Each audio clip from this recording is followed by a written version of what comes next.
welcome all of you in session of Patanjali Yoga Sutras, which we are starting this year. It's been pleasure sharing, so far all the Veda mantras and whatever things we have covered so far. Few of you are very regular and dedicatedly attending all the sessions. So I hope this year as well, we will continue this journey together. So there are total 196 sutras and Yoga Sutras are definitely are not that much, chanted, because these are the sutras which are meant to study. Okay. So there are various uh, types like mantras or shlokas or prayers or suktas. They are meant for chanting. But nothing wrong in chanting sutras. As we all are on path of spirituality. Whatever we do with full devotion, conviction, dedication, even by chanting sutras, it's going to remind us whatever, the practices we are doing, whether we are in a right direction. It's a nice reminder. In fact, these sutras will take us in a detailed, the methodology, because Maharishi Patanjali has done the marvelous work. See, it's not that Patanjali has given us yoga. As Vedas were always there, as they are anadi, there is no beginning to it. Similarly, yoga was always there.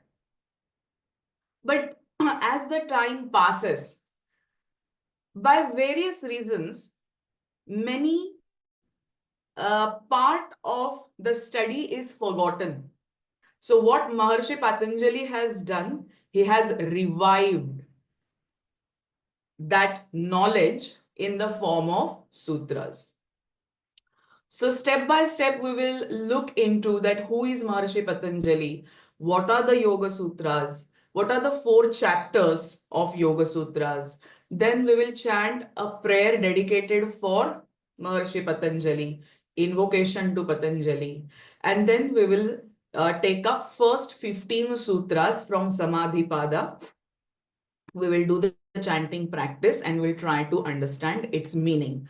Again, I want to clarify here that it's not the Yoga Sutra course. So we will not go in depth of meaning, but we always, it is said, whenever you're chanting anything, you should understand its meaning. Without knowing its meaning, just you're uttering few words, then it's not going to have any result. So we should know its meaning, but will not go into its depth. And our main focus will be on the chanting part. Okay. So Maharishi Patanjali is looked upon as the incarnation of Adi Shesha, the symbol of awareness, the cosmic serpent upon whom Lord Vishnu reclines.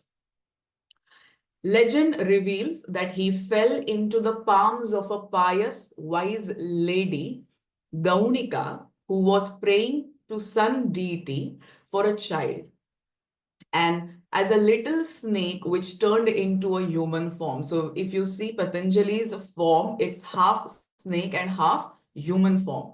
So Adishesha came down to earth as Patanjali to teach the science of yoga for physical, emotional, social, spiritual wellness of the human community. Okay, so again, the timeline of Patanjali, if you read on Google, it's always come different.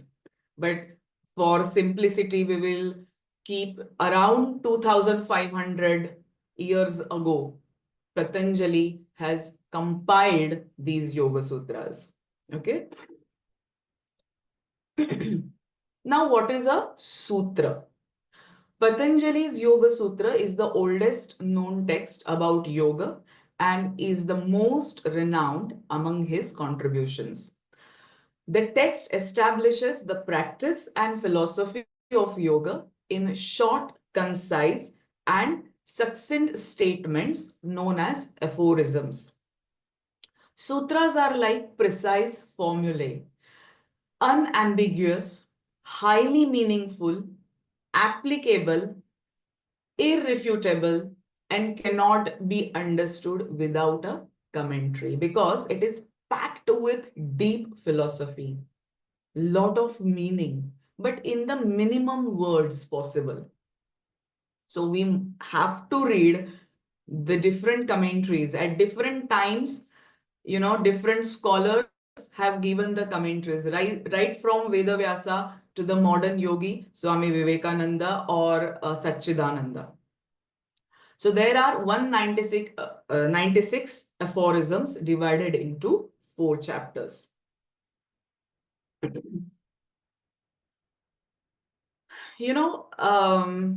When we talk about Yoga Sutras, it is called as the path of Raja Yoga. As in Bhagavad Gita, there are different ways and paths described: Karma Yoga, Bhakti Yoga, Jnana Yoga, and Raja Yoga. But the tradition says that even before you come to Raja Yoga, okay, or Ashtanga Yoga, what is the preparatory practice is Hatha Yoga. Through the Natha Parampara, what the practice of Hatha Yoga is, that has come down to us. There are 6 angas of Hatha Yoga. You should be well versed or practiced in that path, and the aim of Hatha Yoga is a Raja Yoga. All right. So Raja Yoga is mainly concerned with the mind. That means if you are handling this, the most complicated part of our existence, the mind, it is understood that by practicing Hatha Yoga, you have already worked on your body and breath. The Annamaya Kosha and the Pranamaya Kosha before even dealing with Manomaya Kosha. It gives, or these Yoga Sutras, for again having a right direction, it's divided into 4 chapters. That is Samadhi Pada. The first chapter itself is talking about Samadhi. Can we imagine? So without understanding of your own, how your body works or how your breath works, what is the relation between these on our mind? To study or know about the various dimensions of Samadhi is impossible to understand. But Patanjali, in the first chapter itself, is dealing with Samadhi. It's a great adventure. So, chitta vikshepas or obstacles to overcome, and the importance of abhyasa and vairagya, and also the various dimensions of the mental states, that is Samadhi, is being explained into the first chapter. Then comes the Sadhana Pada, where he is giving us various tools, methods in form of Ashtanga Yoga. That is the first 5 limbs, Yama, Niyama, Asan, Pranayama and Pratyahar, is being explained into Sadhana Pada. Then comes the Vibhuti. So if you're practicing this, definitely it will lead to certain siddhis.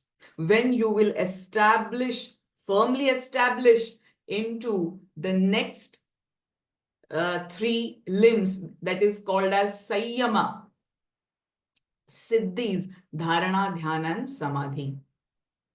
That is being explained into Vibhuti Pada and then Kaivalya Pada. It portrays the yogi who has achieved the absolute true consciousness or Ruthambara Prajna. You know, these words, Rita or Rutambhara, Prajna, these words itself will take 1 hour of explanation into these words. So we can imagine about the Yoga Sutras. There is no limit. We can keep studying and going deeper and deeper into each sutra. You just take up the first sutra itself, Atha Yoga Anushasanam. That is enough for our lifetime.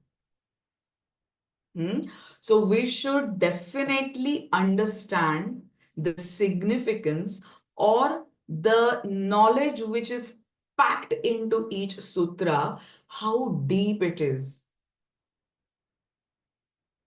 And with that reverence, respect, if we chant these sutras, definitely there will be some kind of transformation or, evolution, what we are seeking. So coming to the next invocation to Maharishi Patanjali, my favorite prayer. So I will chant and you please repeat after me. Keep your call on mute. Yogena chittasya padena vacham. Repeat twice. Yogena chittasya padena vacham. Yogena chittasya padena vacham.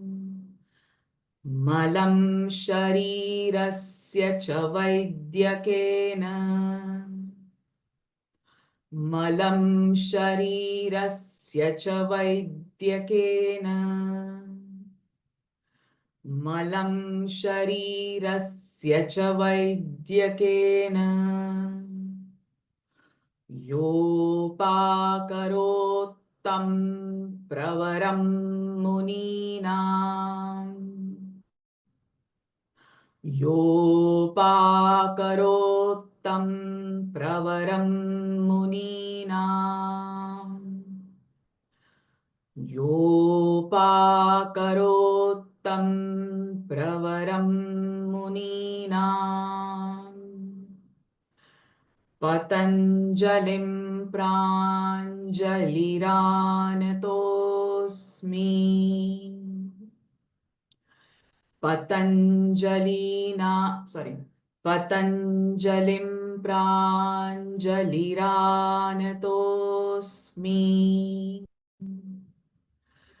Patanjalim pranjaliranatosmi.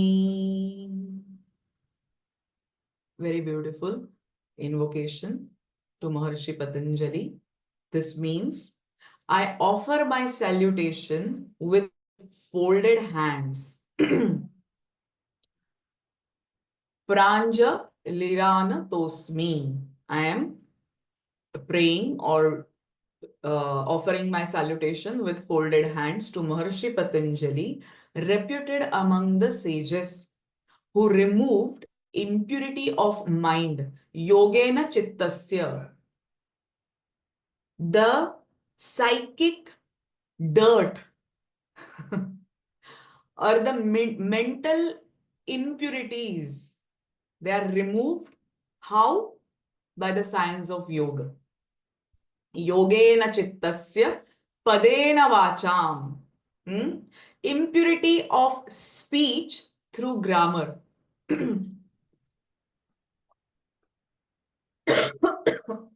That is impurity of body through medicine. So he has given three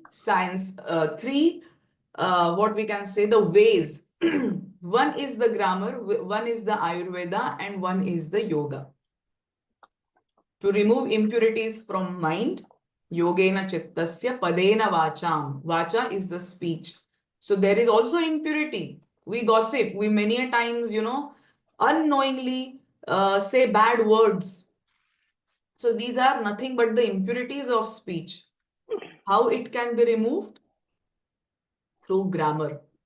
And then that is the Sanskrit language.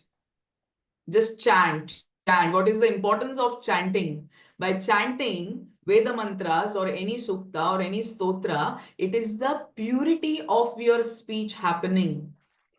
Kaya, vacha, and manasa. Impurities of body through Ayurveda.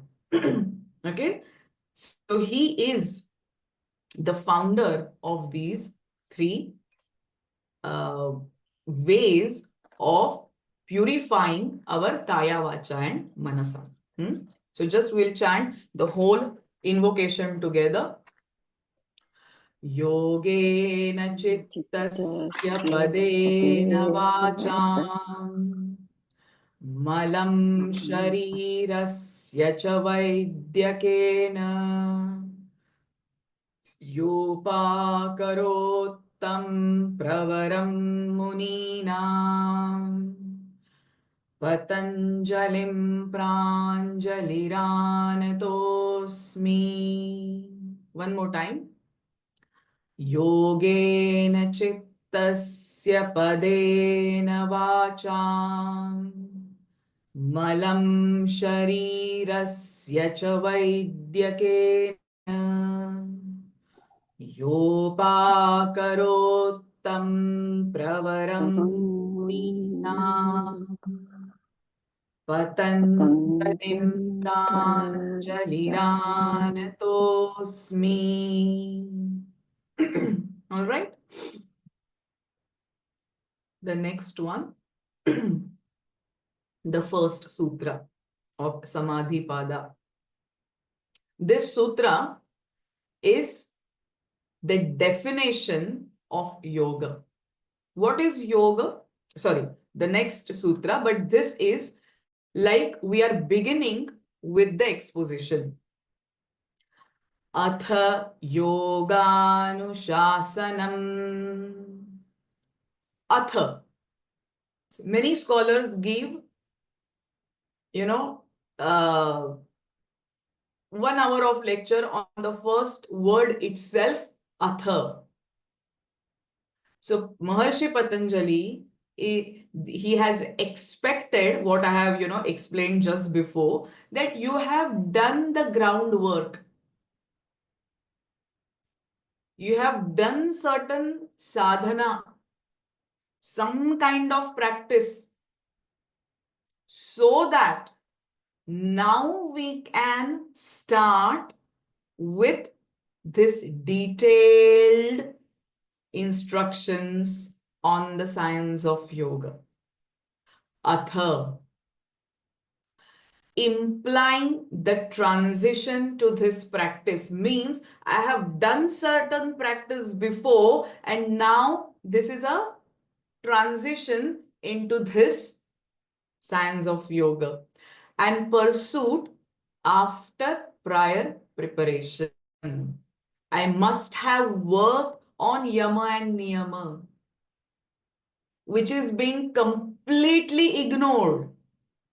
Whatever yoga classes you're seeing out there, they're just focusing on asana, asana, and asana, nothing else.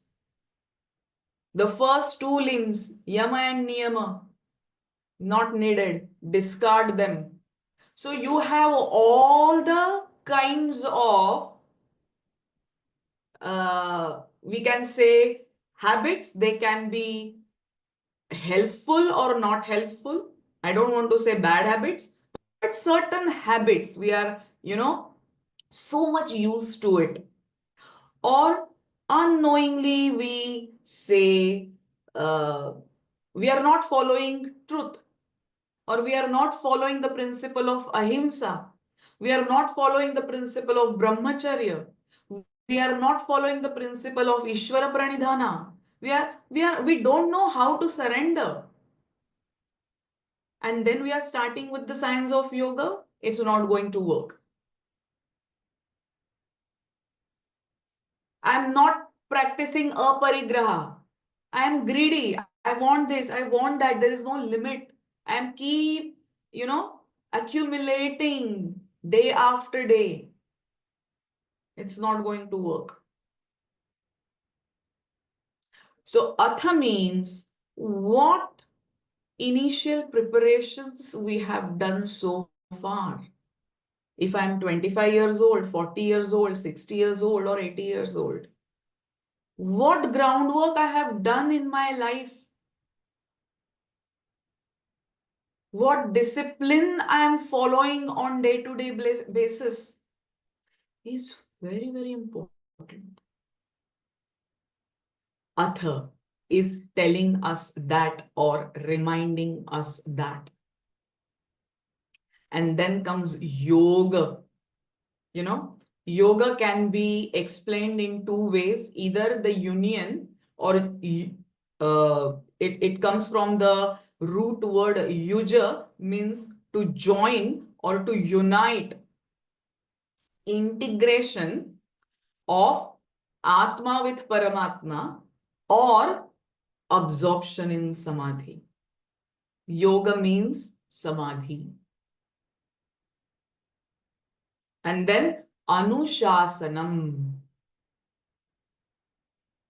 that instruction. And we have to just follow it with 100% accuracy. Now, the exposition of yoga is being made. This is the first sutra. Atha yoganushasanam. Repeat after me twice. Atha yoganushasanam. Atha yoganushasanam. And now we are coming to the definition of yoga. Yogaschitta vritti nirodhaha. Yogaschitta vritti nirodhaha. Yogaschitta vritti nirodhaha. Yoga, that extraordinary experience.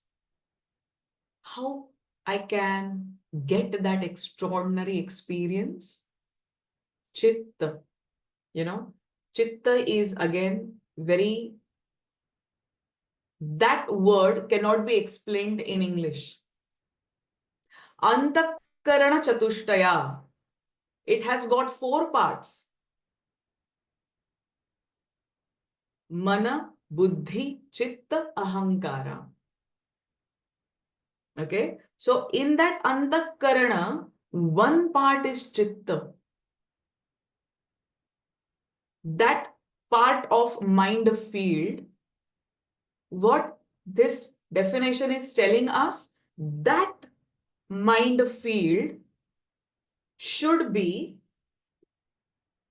regulated. Nirodhaha, control, regulation, channeling of what? Vrittis. Fluctuations of mind, modifications of mind, changes, various forms of the mind field. If I see something with my eyes in the world outside, what happens? Something pleasant, you can take any example, like if you are in a mall and you see some nice dress or some nice object, what happens in your mind? The desire is being created, right? Then the buddhi analyzes takes the decision whether I want or need to buy it, or I want to buy it, or I don't want to buy it. And its effect is being reflected, or the samskara has been done into the deeper level of your mind, that is the chitta. It has got the part of memory as well stored into this chitta part. And hence Maharishi Patanjali explains memory is also one of the chitta vritti.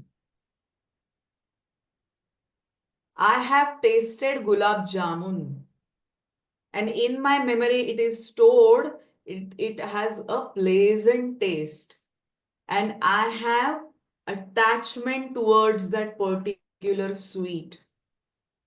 So whenever next time I see that dessert, that memory as a chitta vritti starts creating fluctuations in my chitta.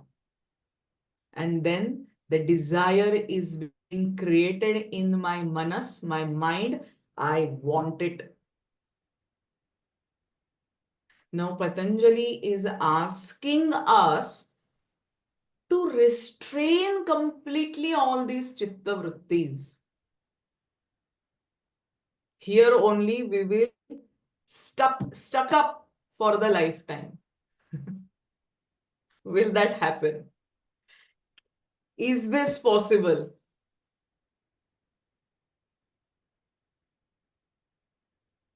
Yoga, what is yoga? Chitta vritti nirodha. Okay. And then comes the, sorry, this is a bit more being explained. Again, this is my favorite, we can say, mantra. Mana eva manushanam karanam bandha mokshayoho bandhaya vishayasaktam muktam nirvishayam smritam. I have shared this on our group as well. What does that mean? Mind alone is the cause for people's or for us for bondage and liberation. As in Bhagavad Gita also Shri Krishna explains. Your mind itself is your friend or is your enemy. Now it's your choice how you want to use it. Similarly, mind itself is the cause for our bondage or liberation. When it is attached to the objects, we are in bondage. With my people, with my objects, with all the materialistic things, with my car, with my job, with my money, with my family, with my country. These are all kinds of attachments. And hence we are bound. But when it is free from objects, it leads to liberation. So if we start training our mind, how? By the sense of detachment.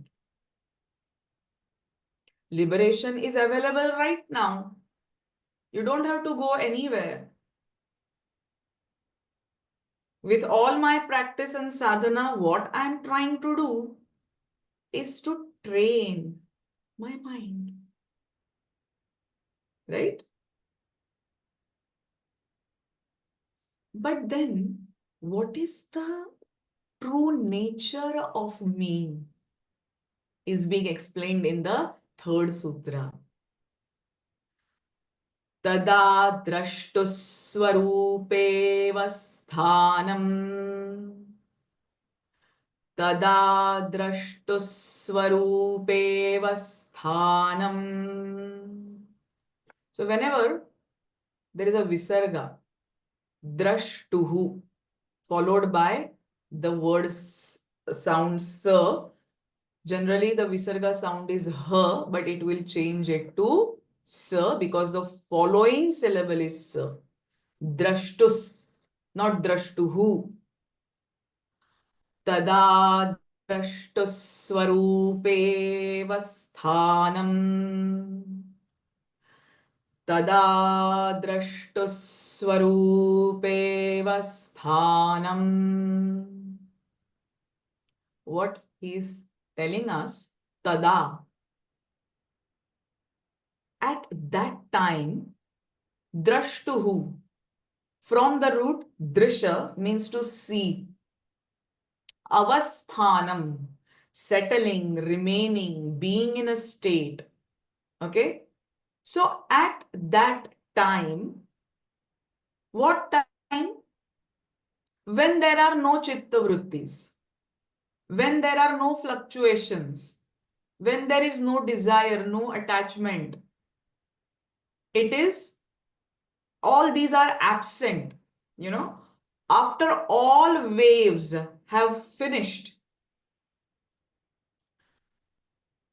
the seer, our inner soul, you can say, or the pure consciousness, rests in his own state, avastha, that state, in its own state, unmodified, no modifications. So we have to remember, whenever my chitta is without modifications, my Atman, my soul, my self rests in his true state. Tada drashtu swarupe avasthanam. That is its swarupa, being at peace. Sad chit ananda. That is my true nature. We have to remind ourselves again and again, again and again. Okay? Very important sutra. Tada drashtu swarupe vasthanam. But that is hardly being experienced, isn't it? Hardly, rarely. In fact, impossible nowadays. Sometimes, but just for a fraction of a second.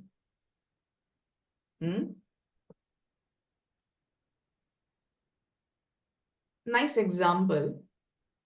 If the mind has a lot of waves like the surface of a lake, you know, you will be seeing a distorted reflection, correct? Of yourself. It will not be clear. If the water of the mental lake is muddy or colored, you will see the distorted reflection. But to see the true reflection, see that the water is clean and calm and without any ripples. In this rippled surface, if you just, bend down and see your reflection, will that be clear? No. So these waves, what you are seeing in the lake, are nothing but the chitta vrittis, the mental modifications which constantly happen. But imagine this lake without ripples, very steady, calm water. And if you bend and see your reflection, you will see your swarupa, the true nature. When the mind ceases to create thought forms, or when the chitta is completely free from vrittis, it becomes as clear as a still lake and you see your true self, true nature. Tada drashtu swarupe vasthanam. But then, vritti sarupyamitarathra, the fourth sutra. Vritti sarupyamitarathra. Repeat after me. Vritti sarupyamitarathra. Vritti. Now we know vritti, modifications. Sarupyam.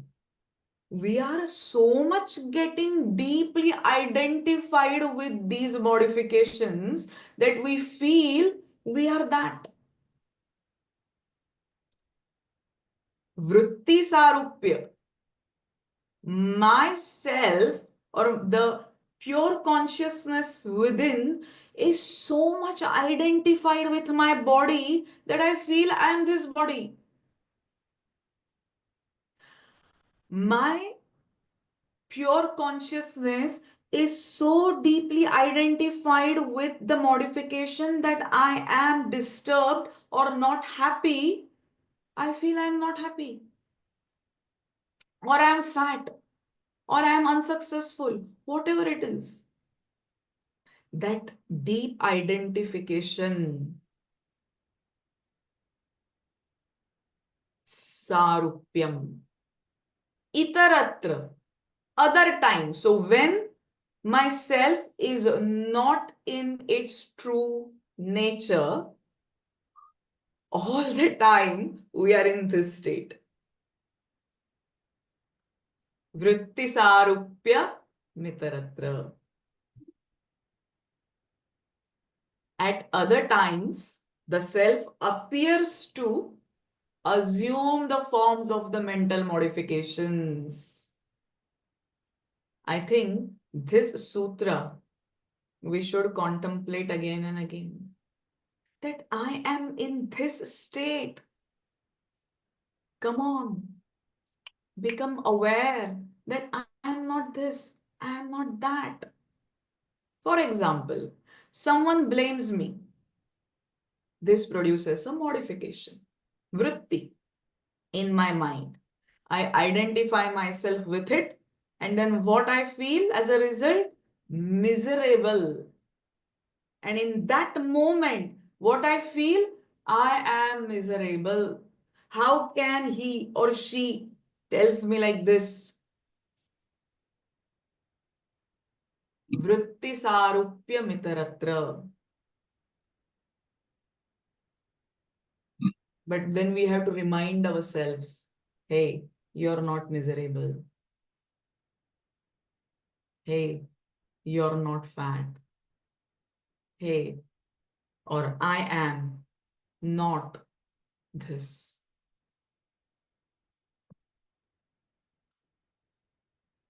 Now, Patanjali is now giving us, more and more and more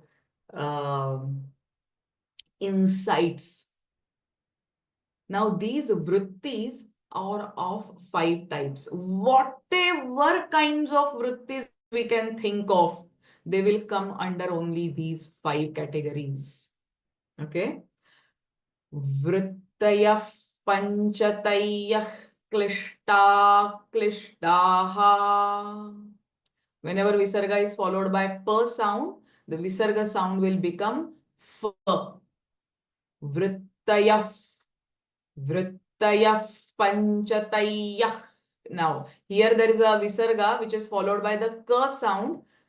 So, visarga will change it to ka sound. Panchatayah klishta, klishtaha. In Sanskrit script, you will see this S kind of a sign, which is called as avagraha. That stands for the A sound. Klishta, aklishtaha. So, somehow my keyboard is not working. It's not being charged. I'm not able to go back.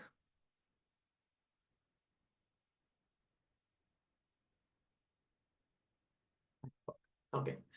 Vrittayah panchatayah klishta klishtaha. So instead of saying a klishtaha, that klishta you will elongate for a little further. Klishta klishtaha.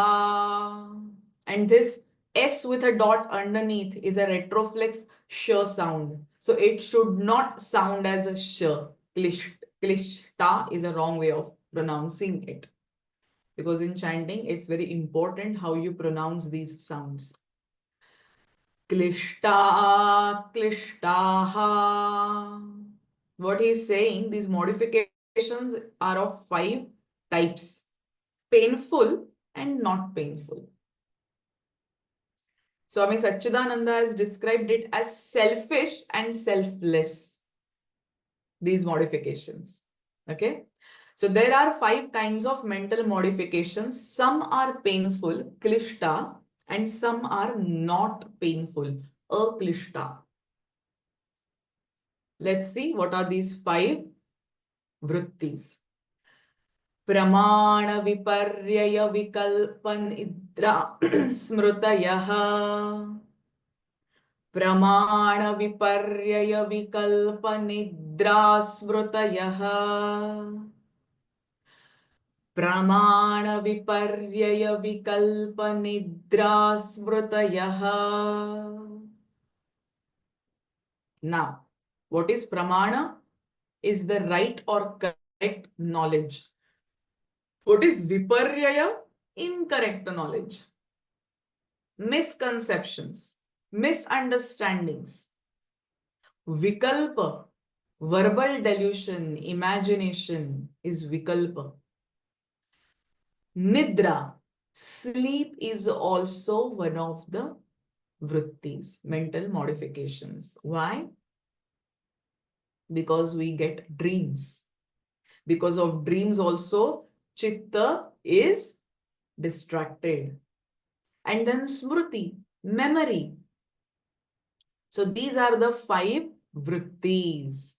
Right knowledge, wrong or incorrect knowledge, verbal delusion, vikalpa, viparyaya, nidra and smriti. And we will see them one by one. Now, how pramana is being defined? Pratyakshanumanagama pramanani. Pratyakshanumanagama pramanani. One more time. Pratyakshanumanagama pramanani. What is this pramana? Pratyaksha, direct perception. Anumana is the inference. I am taking anumana. I can see the smoke. So by seeing the smoke, I am inferring there must be fire. Anumana. Agama, that is the scriptural testimony. Aptavachana. Agama. Pramana.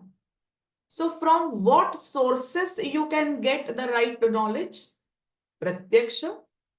I am seeing the tree. Yes, there is a tree. Pratyaksha, Anumana and Agama. Only these are the 3 sources through which we can get right knowledge. Everything else can be fake, can be wrong, can be incorrect. So that right knowledge, that inference and Agama. Whatever information, knowledge I'm getting through these 3 sources is a vritti, is a mental modification. Then what is the next vritti? Viparyaya. Viparyayo mithyajnanam tadrupa pratishtham. Viparyayo mithyajnanam tadrupa pratishtham. So whenever pra sound comes, before that a pressing effect will come. Tadrupa, lips will be closed. Tadrupa pratishtham. Viparyayo mithyajnanam tadrupa pratishtham. Now, what is incorrect knowledge? What is viparyaya? It is mithya, false, mistaken. Always in Vedanta, it is a very common example. In the dark, I see the rope, but because of the darkness, I perceive it as a snake. So that is the wrong knowledge. Yeah? Atad, not on that, rupa form, pratishtham based. So incorrect knowledge or the misconception occurs when knowledge of something is not based upon its true form. What knowledge I got? It is a snake. But it is not based upon its true form, because in fact it is a rope. And just because of my misconception, I taken it as a snake and I got scared. That is viparyaya. And then what is vikalpa? Shabdajnananupati vastu shunyo vikalpaha. शब्दज्ञानानुपाति वस्तु शून्यो विकल्पः शब्दज्ञानानुपाति वस्तु शून्यो विकल्पः शब्द is a sound, word. Jnana, knowledge. Here based on words. So whatever knowledge I am getting based on words, anupati arises, vastu shunyo, reality or real object, shunyaha, vastu shunyaha, without any vikalpaha, verbal delusion. An image that arises on hearing mere words. Nowadays we are seeing so many reels on Insta, which gives vikalpa. Such a knowledge by verbal delusion, so that image that arises on hearing mere words without any reality as its basis is verbal delusion. There is no guarantee whatever that person is speaking is right, is authentic. But just by those wrong words or those whatever he is babbling in that, we believe him. So that is a vikalpa. Shabda jnananupati vastu shunyo vikalpaha. And then comes nidra.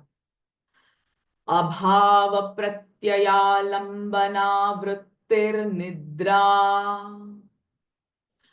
Abhava pratyaya lambana vrittir nidra. Abhava pratyaya lambana vrittir nidra. What is nidra? What is sleep?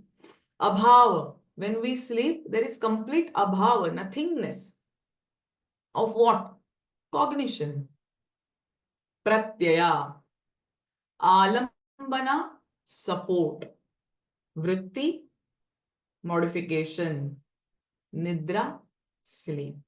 So that mental modification supported by cognition of nothingness is sleep. What vritti is created during sleep is that cognition, of nothingness is nidra. So I go to sleep, so whatever in my surrounding happens, I'm totally unaware of. But when I come out of nidra, I still remember whether my sleep was good, bad, or how it was. So someone was present, even you are deeply absorbed in nothingness. But whatever has gone through, when we come out of sleep and say, wow, I'm feeling refreshed, I'm feeling fresh, what sound sleep I got, that is a mental modification. Or if you are going through various dreams states, these are the mental modifications. So Nidra is also a vritti, mental modification. And then comes the smriti. अनुभूत विषया संप्रमोश स्मृतिः अनुभूत विषया संप्रमोश स्मृतिः अनुभूत विषया संप्रमोश स्मृतिः Anubhuta, experienced. Vishaya, those objects I have experienced in my past and not forgotten. Asampramosha means not forgotten is smriti. When a mental modification of an object previously experienced and not forgotten and comes back to our consciousness, that is memory. So, what we have seen so far, that we have started with the detailed instruction of yoga, the science of yoga, atha yoga anushasanam. Then what is yoga? Yogaschitta vritti nirodhaha. Then we have seen the two states of our consciousness when it is without modifications and with modifications. And then Patanjali has explained these vrittis, which are fivefold: Pramana, Viparya, Vikalpa, Nidra, Smriti. And we have seen in detail each one. What is Pramana, what is Viparya, what is Vikalpa, what is Nidra, and what is Smriti. Correct? Now he is giving us the solution. Okay, fine. Your chitta is always with the modifications. Rarely for a fraction of a second it goes into its true nature. So how I can control these chitta vrittis? So the answer is Abhyas vairagyabhyam tannirodhaha.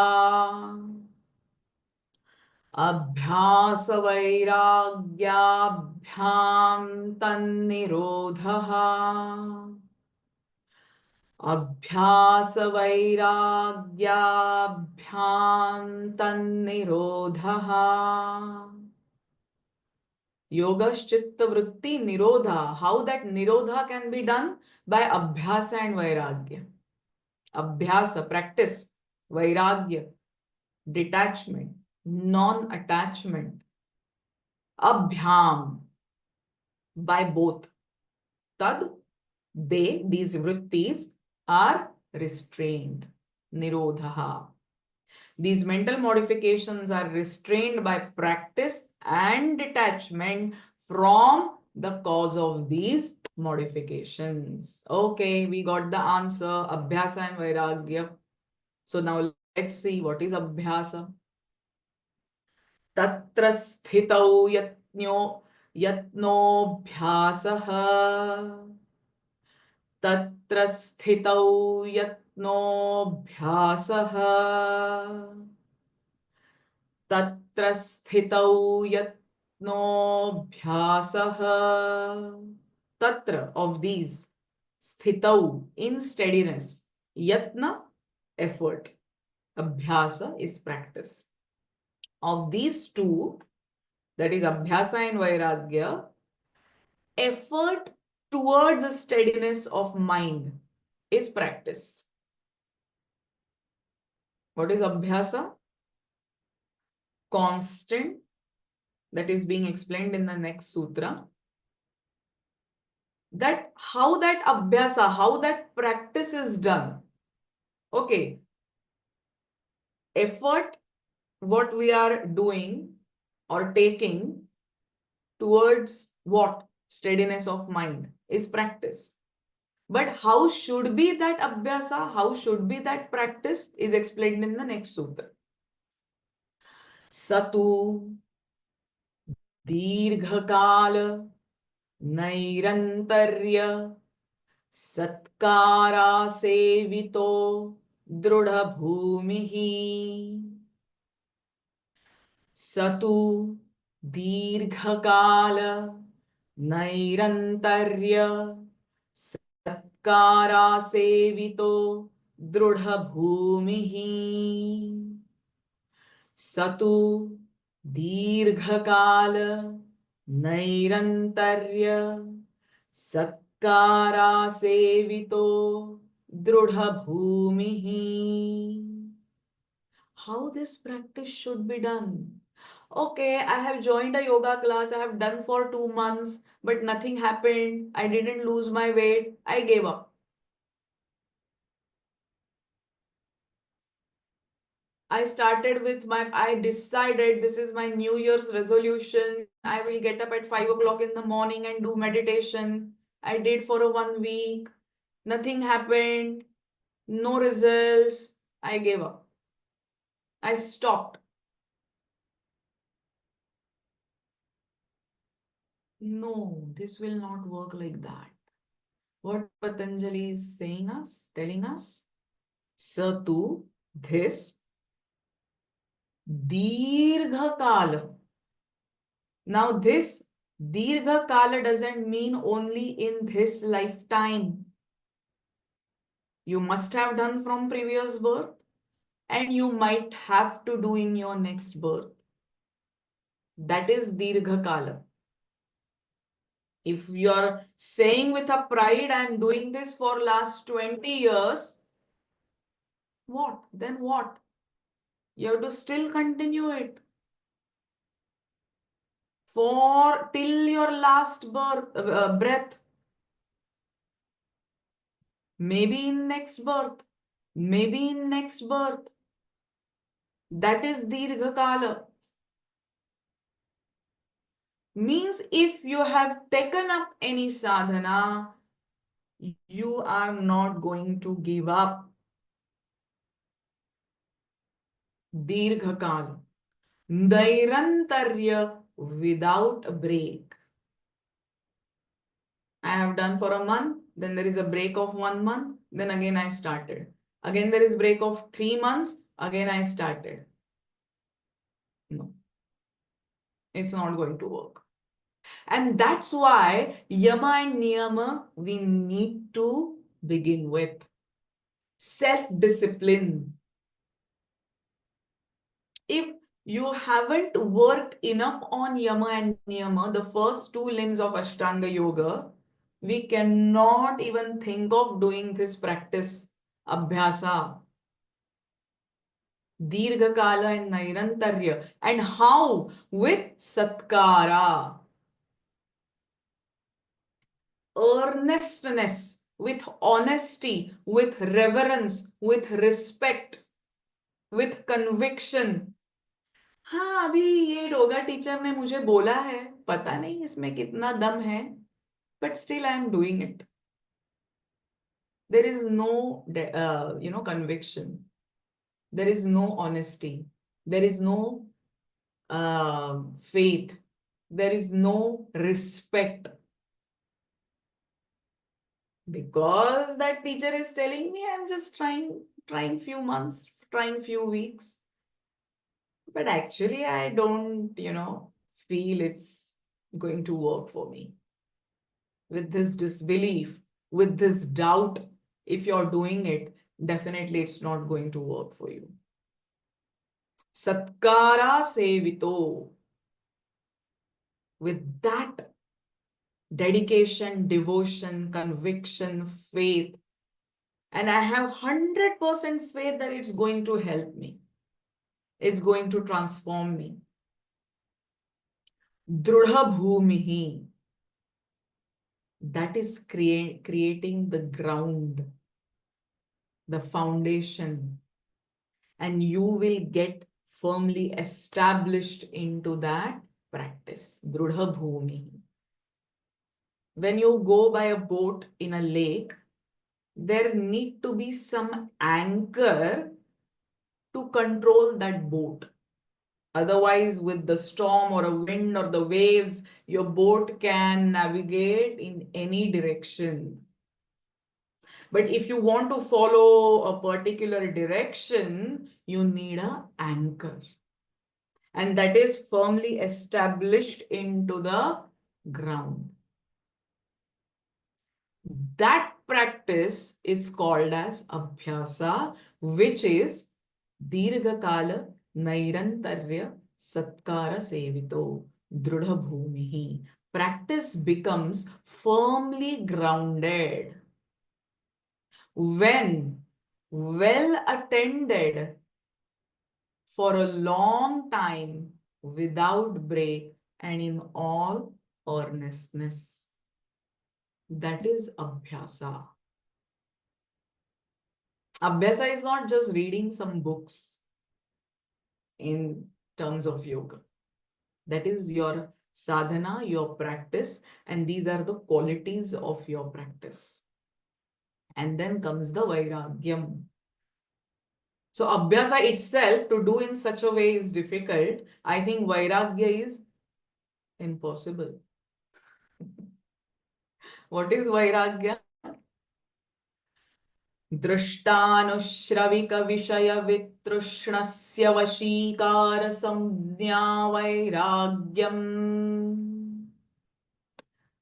दृष्टा अनुश्रवीक विषय वितृष्णस्य वशीकारसंज्ञा वैराग्यम्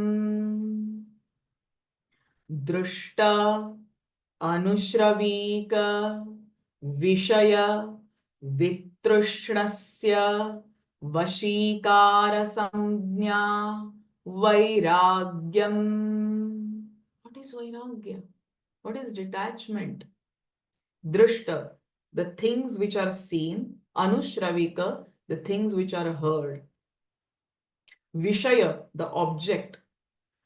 Vitrushrasya, of him who is free from cravings.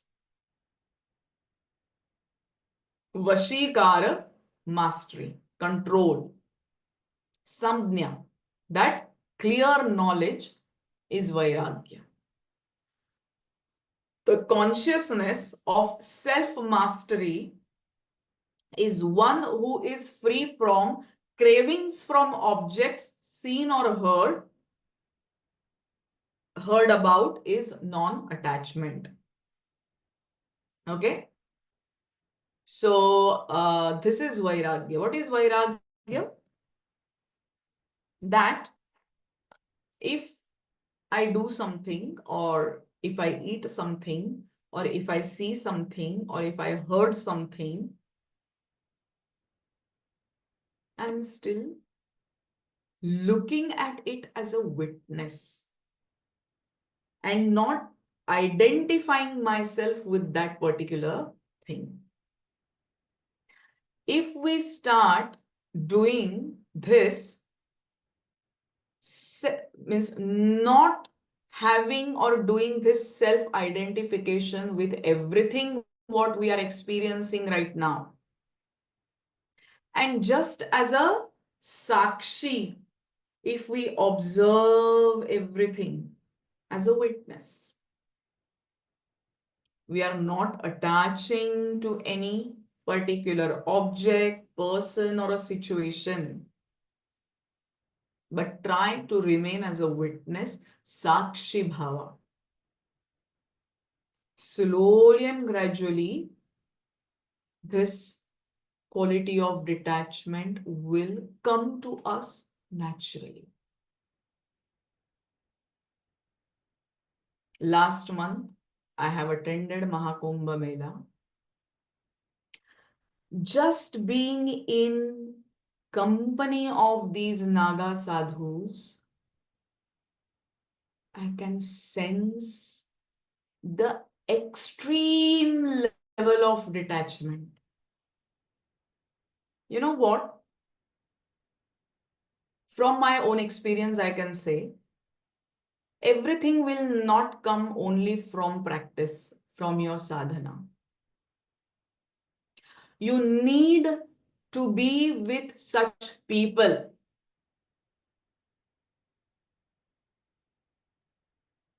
You visit such places where you meet such people, the great saints or sannyasins, in case of Kumbh Mela Naga sadhus, or a real yogi, spend some time with them and will understand what is abhyasa is and what is vairagya is. And just being in company of these people, these qualities will start coming to us. They will bloom within us, and then they will firmly establish within us. So, in whatever ways we can, we should always seek, seek, and seek. This seeking should never stop. And at some point, we will climb the next step of this ladder of science of yoga. Okay? So what we'll do quickly from first to 15th sutra, we'll keep on chanting all the sutras quickly and then we'll end the session here. We'll start with the invocation. So all together, योगेन चित्तस्य पदेन वाचां मलं शरीरस्य च वैद्यकेन योपाकरोत्तं प्रवरं मुनीनां पतञ्जलिं प्राञ्जलिरानतोऽस्मि अथ योगानुशासनम् योगश्चित्तवृत्तिनिरोधः तदा द्रष्टुस्वरूपेव स्थानम् वृत्तिसारूप्यमितरत्र वृत्तयः पञ्चतयः क्लिष्टाः प्रमाणविपर्ययविकल्पनिद्रास्मृतयः प्रत्यक्षानुमानागमाः प्रमाणानि विपर्ययमिथ्याज्ञानमतद्रूपप्रतिष्ठम् शब्दज्ञानानुपाती वस्तुशून्यो विकल्पः अभावप्रत्ययालम्बनावृत्तिर्निद्रा अनुभूतविषया सम्प्रमोषस्मृतिः अभ्यासवैराग्याभ्यां तन्निरोधः तत्र स्थितौ यत्नोऽभ्यासः स तु दीर्घकालनैरन्तर्यसत्कारासेवितो दृढभूमिः दृष्टानुश्रविकविषयवितृष्णस्य वशीकारसंज्ञा वैराग्यम्. Okay. So we'll just spend few minutes if you have any questions.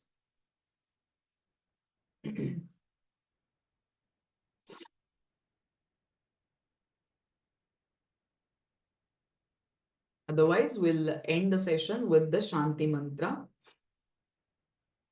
So close your eyes.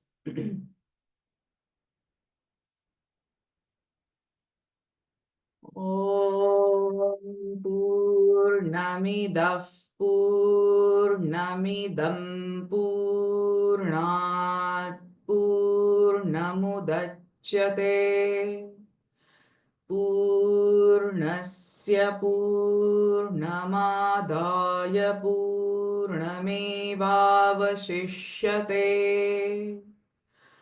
Om Shanti Shanti Shanti. Harihi Om Tat Sat.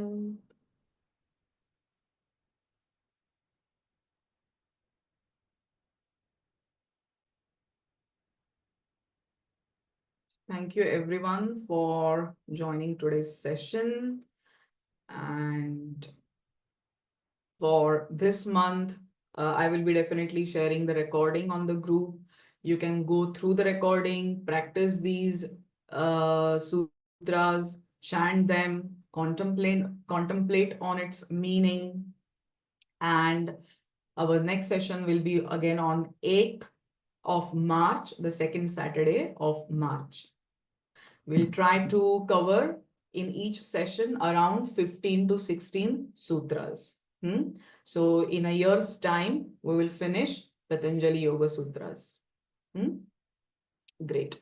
So I hope you have enjoyed these sutras. Very beautiful. Keep studying them, keep chanting them, and whatever nice stuff or any good post if you find, keep sharing it on Divine Chants group. I hope it should be related, something not very different but related to this what we are seeking. And keep the group active with all the nice posts. And I will see you in the next month. So you all take care and bye bye.